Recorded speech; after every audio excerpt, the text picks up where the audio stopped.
그래도 딸내미가 조금 더 아빠를 많이 이해하고 동정한다고는 심정적으로 생각을 하지만,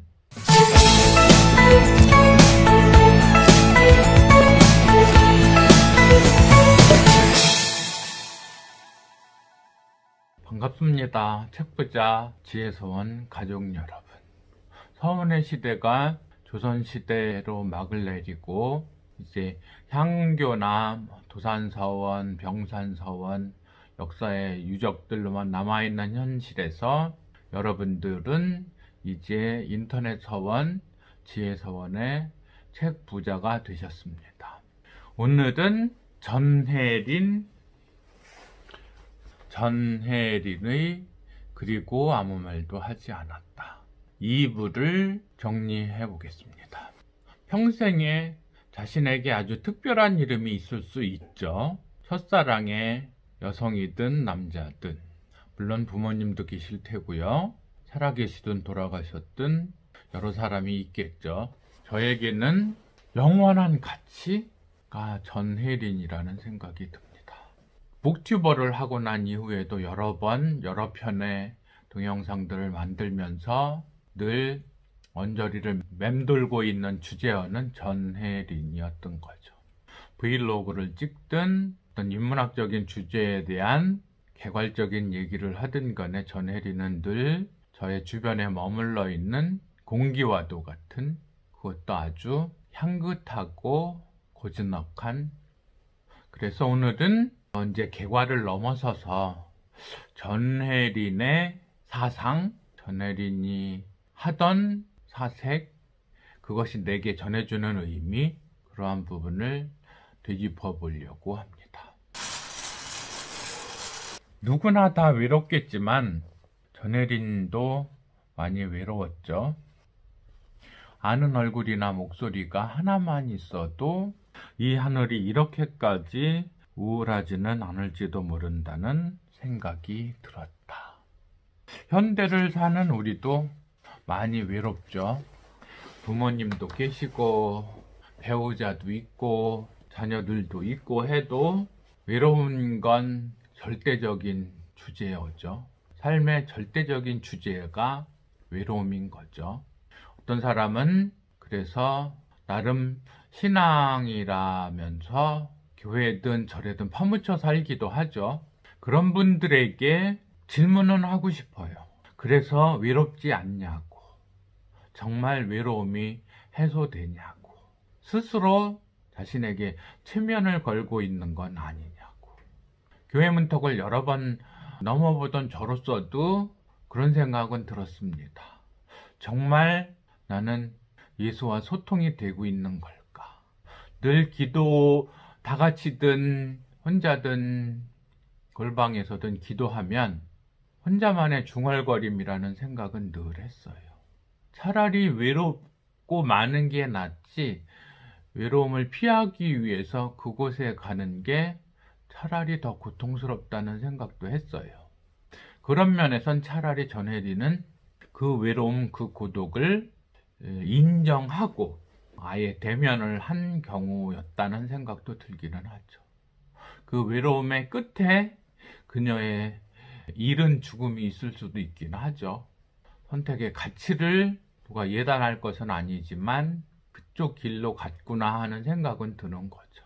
현실적으로 의식하지 못하면 외로움도 없겠지만 외로움을 의식한 사람, 대한민국에 5천만 명이 살아가지만 모두 다 외로움을 의식하고 산다는 생각은 들지는 않아요. 외로움은 말하자면 인문학의 영역 같은 거죠. 의식하는 자만이 느낄 수 있는 영역, 세계. 똑같은 사람이지만 의식하고서 삶을 살아가는 사람도 있겠지만 정말 다 그럴까 하는 생각은 들어요. 자신들의 삶이, 자신들의 직업이 그러한 여유를 빼앗아갔을 수도 있죠. 그런 면에서 삶은 우리에게 참으로 가혹한 시련이기는 합니다.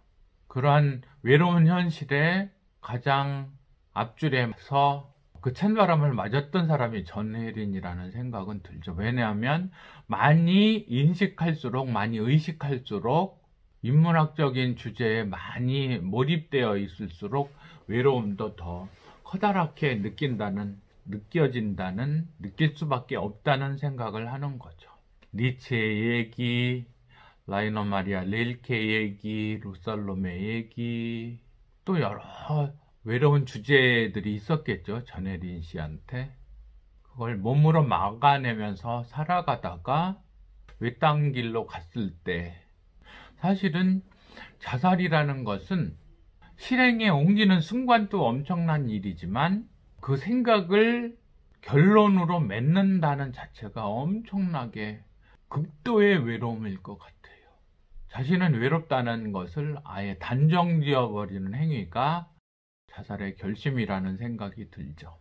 그런 면에선 함께 해주지 못하는 것에 대한 가슴 아픔은 있는 거죠. 설리든 구하라든 그녀들에게 수없이 많은 팬들이 있고 엄청난 팬덤이 있었지만 아무도 그녀와 실제로 함께 하지는 못했던 현실, 그거는 살아있는 우리들도 마찬가지인 것 같아요. 저도 아들, 딸 반연한 성숙한 자녀들이 있지만 그 애들이 아빠를 이해해준다? 안 한다는 건 아니지만 그렇다고 잘한다는 생각은 안 들어요. 그래도 딸내미가 조금 더 아빠를 많이 이해하고 동정한다고는 심정적으로 생각을 하지만, 원래 아들이어서 남자여서도 그렇고 그 애가 특별히 무뚝뚝해서도 그렇고 소통이 아주 많이 된다는 생각은 하지 않아요. 그런데 반대로 그 애들도 그렇게 생각할 수도 있죠. 아빠랑은 완전히 외로움을 공유한다. 어렵겠죠. 왜냐하면 예를 들어서 우리 딸내미는 여군인데, 하사관인데, 부사관인데 철책선에서 GOP에 들어가서 사실은 또래나 여성들의 일반적인 직업의 세계로 보면 굉장히 특별한 직업을 선택해서 그 철책선에서 북녘 하늘을 바라보면서 아빠가 나랑 함께 있다, 아빠와 얼마나 많이 소통한다, 그런 느낌을 가질지는 의문이에요. 그런 면에선 서로도 많이 노력으로 될 일은 아니겠죠. 그냥 자연스러운 교감 이상 방법은 없을 거예요.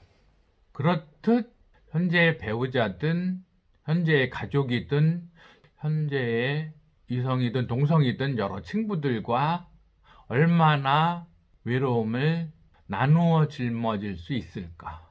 어려운 거죠. 현실적으로 99.9%는 해결이 안 되면서 모두들 살아가고 있는 게 현실인 가운데, 우리와 비슷했던 전혜린과 말하자면 자아 동일시?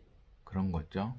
애써 그런 대상이 예수라고 하는 사람들도 있고, 저 같으면 완전한 형태는 아니지만 그래도 하나의 친구로서 전혜린을 상정하고 살아가면 그것도 나름 의미 있다는 생각은 듭니다.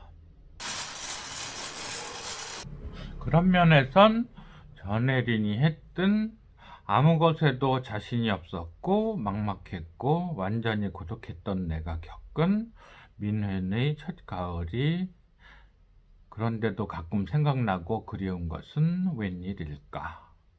그러면서 내가 그리워하는 것은 그때의 나의 젊은 호기심인지도 모른다.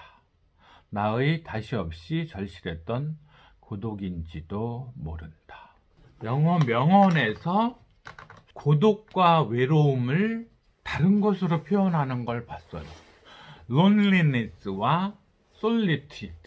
조르주 무스타키의 마 solitude, 그 향송이 있기는 하죠.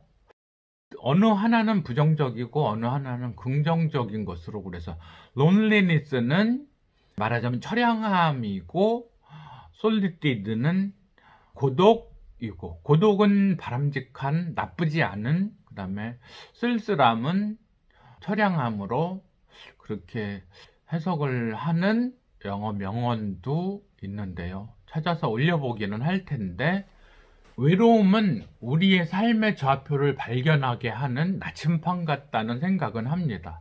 내가 외롭다고 느낄 때 내가 정말로 삶의 한가운데를 걸어가고 있구나. 그렇게 인식하게 해준다는 면에서 외로움이 정말 나쁜 것이냐. 삶을 삶답게 하는 것이 외로움이다. 그런 면에선 그 외로움을 피해서 교회로 도망가는 것은 올바른 태도가 아니다. 그게 저의 생각입니다. 물론 불공을 들이며 엎드리는 것도 외로움을 회피하는 비겁한 태도다. 아니면 불쌍한 태도다. 그것도 심하면 나약한 태도다.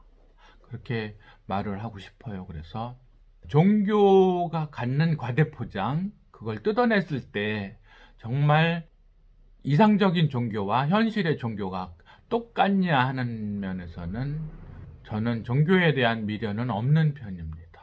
차라리 나 스스로가 종교이고 차라리 전혜린이 종교이고 전혜린의 더 높은 점수의 종교성을 부여하고 싶다. 그런 생각을 합니다.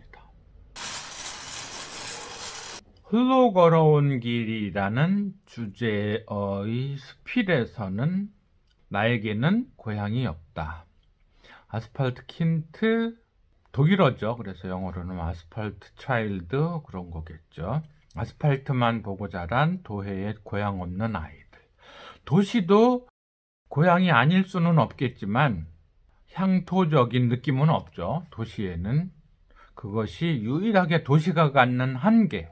다른 것은 다 좋은데 도시에 없는 것이 향토적인 풍경인 거죠. 그래서 아스팔트 킨트라는 단어는 나에게도 쓰일 수 있는 명칭이다. 그리움, 고향에 대한 그리움. 도시적인 환경에서 자라서 고향에 대한 개념이 모호할 때, 막연할 때 그 고향에 대한 그리움을 달리 유년 시절의 추억으로 회고할 때 전혜리는 신의주의의 어떤 모습이었겠죠. 그래서 저도 최근에 지금 개발되면서 없어지는 시골 마을을 다녀와서 브이로그를 한번 찍었었는데, 시골이란, 고향이란 유년 시절의 추억이 배어있는 곳이란 그런 거죠. 그러면서 지식을 높이 평가하는 이상주의자인 아버지는 언제나 나를 자랑스럽게 여기시고 귀여워해 주셨다. 우리가 실제적으로는 전혜린의 좀 더 깊은 얘기를 못 들어봤지만 아빠는 엘리트 교육을 위해서 전혜린을 그렇게 학업에 몰두하게 했던 분이셨든지 아니면 그냥 지적으로 성숙한, 지적으로 아름다운 딸을 위해서 그렇게 했는지는 의문이기는 한데 좋은 방향으로 해석하기로 하고요. 그래서 지성미를 갖춘 딸을 바래서 그렇게 이것저것 알게 했다고 생각을 하죠. 어쨌든 결과물로서의 전혜린의 인격, 지성미는 이상적으로 보이니까요. 그렇게 해석하기로 하고요. 정상적으로 바람직한 아빠라면 저라도 그랬을 것 같아요.